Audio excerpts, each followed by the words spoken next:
paano gumawa ng Google account gamit po ang ating cellphone. Ngayon guys, open lang natin ang phone settings. Scroll down. Click Google.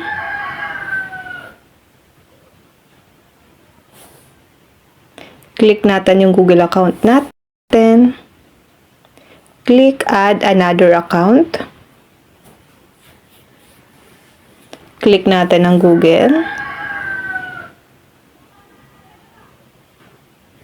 Click Create Account.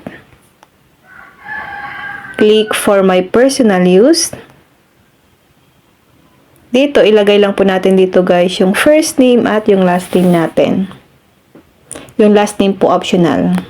Kapag okay na, itap lang natin ang next.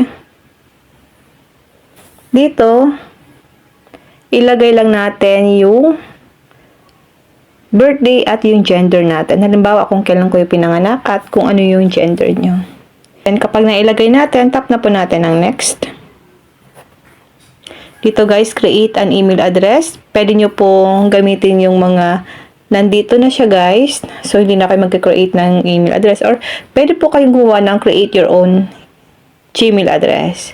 So, sa akin guys, ito na yung gagamitin ko. Tap mo lang yung below, then tap natin ang next. Dito guys, mag-create lang tayo ng strong password. Kapag nakagawa na kayo ng password, itap lang natin ang next. Add phone number. Tap lang natin ang yes, I'm in. Pwede nyo po siya guys i-skip.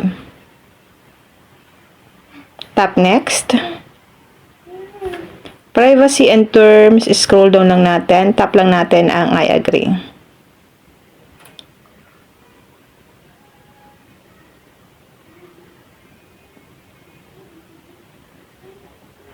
So, ayan guys, na-add na po yung bagong Gmail account natin. Ganun lang po guys kadali kung paano po mag-create ng Gmail account sa ating mga phone. Nila guys, saan po may natutunan kayo sa aking video. Huwag nyo lang po makalimutan na i-follow ako at i-share ang ating video para malaman din po ng iba kung paano mag-create ng Gmail account gamit po ang ating mga phone.